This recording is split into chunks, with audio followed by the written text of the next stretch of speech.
Hey, what's going on, everybody? This is Parker from Feather Scales and Trails, and today is day 2 of our 5,000 mile sunset chasing series with the Gladiator Mojave and the Viking ROK travel trailer.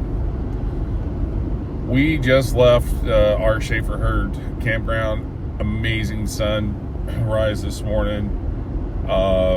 61 degrees. This is in May of 2026. Had a wonderful cup of coffee this morning. Just super perfect cup of coffee.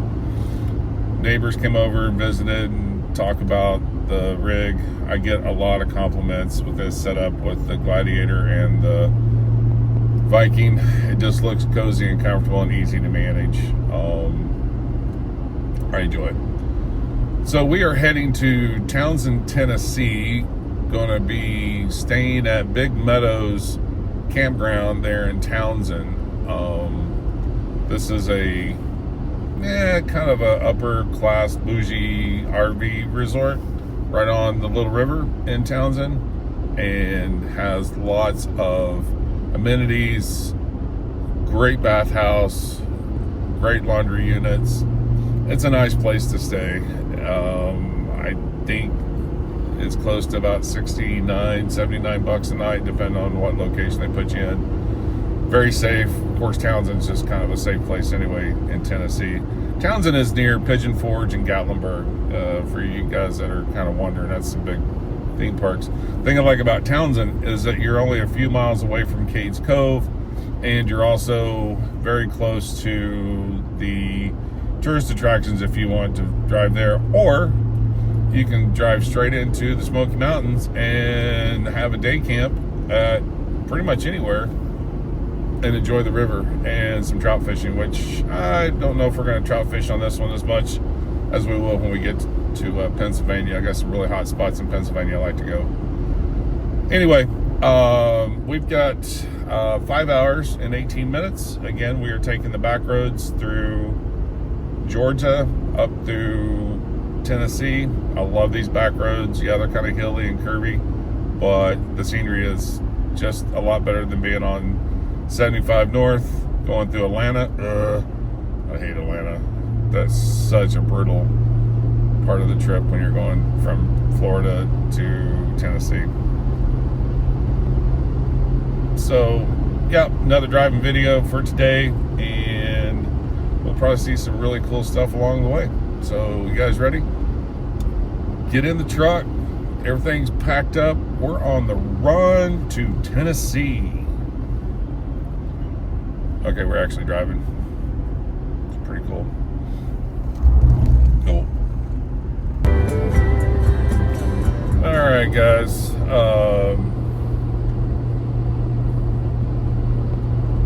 I just went through Rome, Georgia. We're cruising along here on Highway 53. Man, that's some beautiful country back here on the backside of Georgia. Kind of in the flat part of Georgia right now, coming up on the Tennessee state line here shortly. So I want to talk to you guys about a couple of things.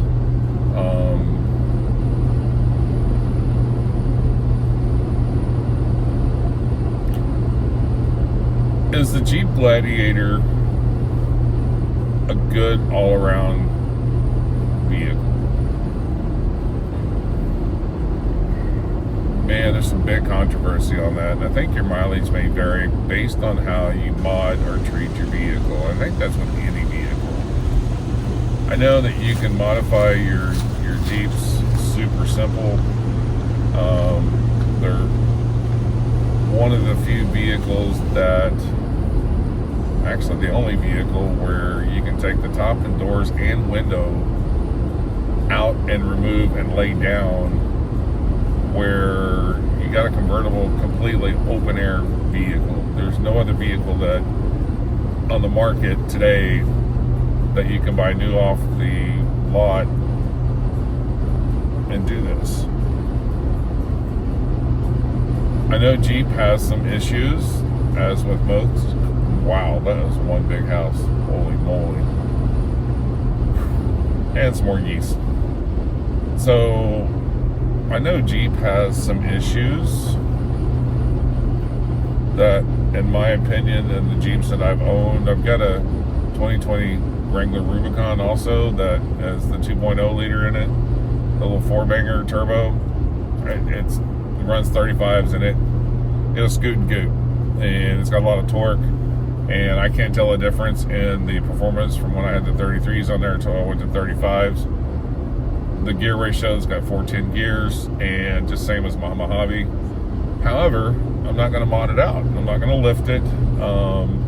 It seems to start affecting the components and everything as it was originally factory designed. Now, I know you can mod them out a little bit, maybe a 2.5 inch lift without getting into anything really crazy with the suspension, but... In 600 feet, keep left to continue on Georgia 53 spur. Keep left to continue on Georgia 53 spur. She's going to be rude. Continue for 3 miles. Okay. She's going to be rude the whole trip, so my apologies, but I need her right now. However, I'm having really good luck with my Jeeps. I do all the maintenance on them. I don't heavily mod them. Yeah, I've got some lights on it, and I got the aux beam 8-gain control switch. I got things kind of tucked in here, but I've got some friends that, man, whenever they put all the lights on, you open the hood, and it's like a bird's nest of wires up there. I'm just like, no wonder things are shorting out. I think some of the issues, other than the 3.6 Pentastar having some of its known issues, is that, you know, that motor has been in a ton of vehicles, minivans, Jeeps. It's been around for a hot minute, right? So it's a good motor. Yeah, it's got its flaws, but I think if you maintain it, it does well. And don't heavily mod it. Don't put a cold air intake on it, because you're really, everything's designed, and this is just from my experience. I'm not a pro at it, but I got a few hot miles under my belt with Jeeps. I don't know. What's your thoughts? Throw some down in the comments. If you're a Jeep person. Yeah. So on this going through Georgia up through the mountains and stuff, I noticed my miles per hour. Not my miles per hour, but my gas mileage has taken a dip just a little bit, pulling a lot more hills, getting up to some of the mountain or the hilltops. However, that's to be expected. We're at 11.3 since we left Georgia to Tennessee, taking the back roads. I expected to drop a little bit. Actually, I expected to drop a lot more than that, but it just doesn't seem like it's doing pretty well. Staying in 6th, 7th gear sometimes. There's some of those big pulls I was coming up through the backside of Georgia there where it dropped down to 5th, and it was right about 4,400 RPM. But then as soon as it got its momentum, it dropped into 5th and it slid into 6th real easy. Yeah, so far so good. So anyway, we got about 132 miles left. Should roll into Big Meadow Campground in Townsend, Tennessee at 4:30. I'm going to be probably pushing close to 5 because I'm getting ready to stop and fill up the tanks. And or the tank. We'll see what the gas prices are here in Georgia. I've got 80 miles left on this tank, and we're coming in through some small towns. Probably find me a Shell gas station, or there's no big name brand gas stations up here. Anyway, you guys leave a comment in the section below on your experience with the Jeep Gladiators, or the Jeeps in period, and towing and camping. And at the next light, turn left. I knew that. Anyway, yeah, leave your comments. Yep. Well, just had an unexpected experience on this back roads of Georgia coming into Tennessee. I just got off the Trail of Tears. I had no idea. I do recall learning about this back in grade school. I'm 60 years old, just turned 60 in February. Thank you for the birthday wishes.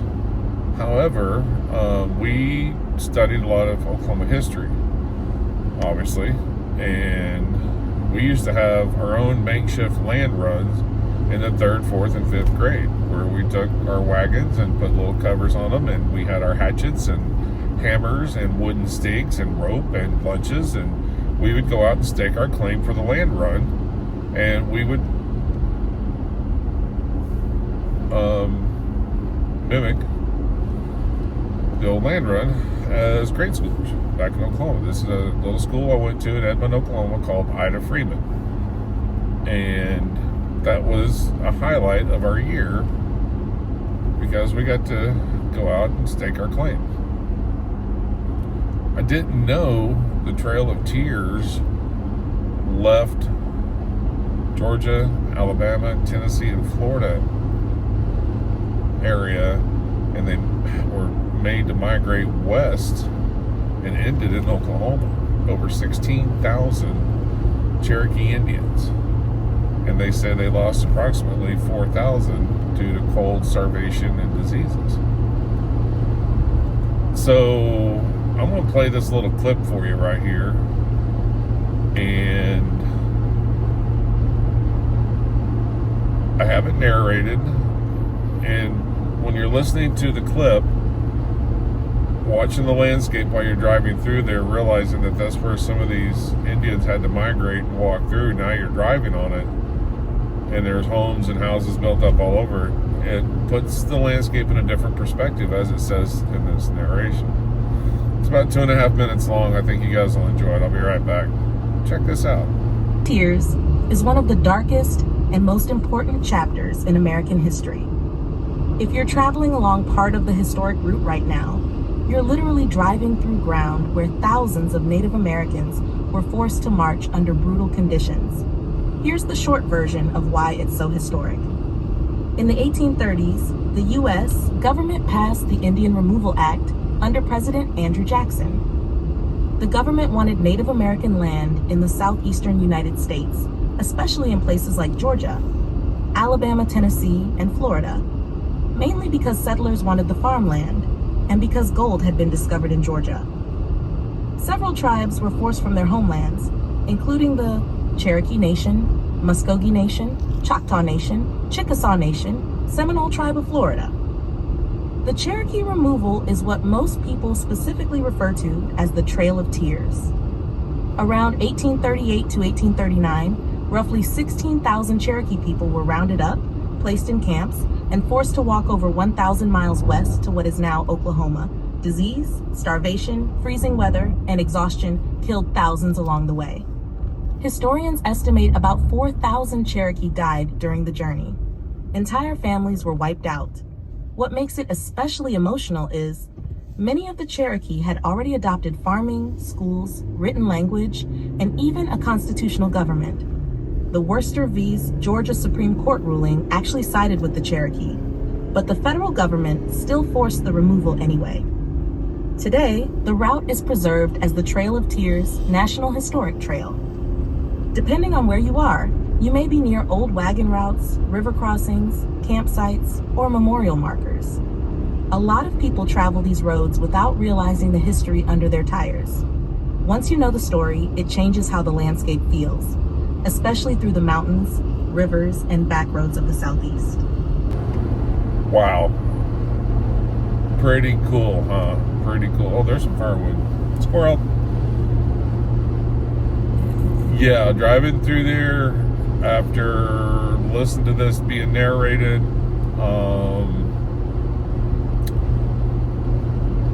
wow, right? Kind of cool. Anyway, we're 80 miles from Big Meadows Campground in Townsend, Tennessee, and this drive is going really well. We've made good time on it and had a little historical route. I wanted to watch the movie now. Part of that trail I was on that you guys seen in that video is part of the original trail, and there were some hideaway signs. Pretty cool.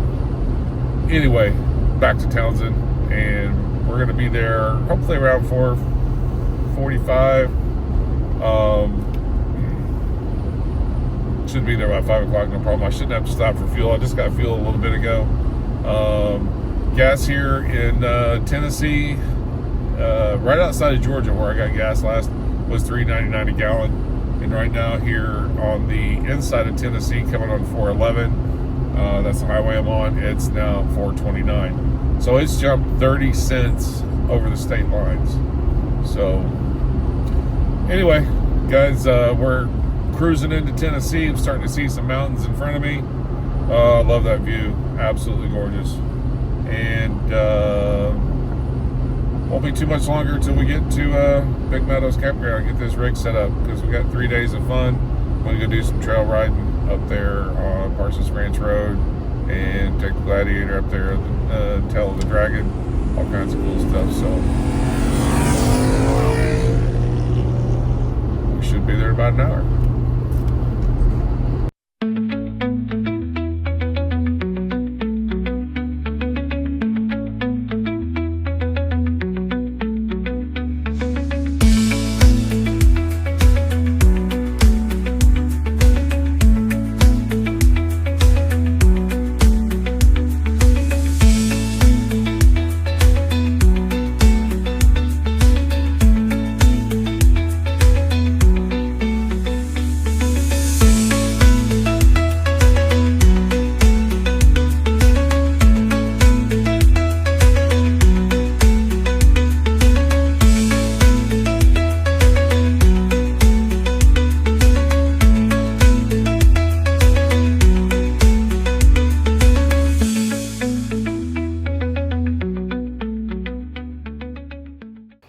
Alright guys, we got everything set up here at camp, and gonna get some coffee going. Got the campfire going already. This Big Meadows Campground is truly a nice place, that is for sure. And today, or the next day, we are going to Cades Cove. Then we're going to Parsons Branch Road, which is a beautiful fire trail through the Great Smoky Mountains. Taking the Gladiator up through there. It's absolutely gorgeous. It's got some really cool water crossings also. Then we're going out to the Tail of the Dragon. And then there's a restaurant at the halfway point of the Tail of the Dragon called Tapco. And it's by a couple of big dams, a big reservoir, and I heard that there's some whitewater rafting up there, but this is in the North Carolina side, so that'll be a lot of fun. And got the kitchen all set up. Super easy travel up here. Monday I'll be leaving out, heading to Pennsylvania to go up to Cook's Forest. So yeah, here's the little river right here behind us. Really cool. Guys, if you like this content, hit that little like and subscribe button down here at the bottom, and share. Helps me keep creating this content. Yeah, Big Meadows Campground is a really nice place. You can see we don't have much. It's kind of vacant at the moment. Anyway, guys, we'll see you on the trails, and thanks for joining in. The big loop tomorrow will be a lot of fun.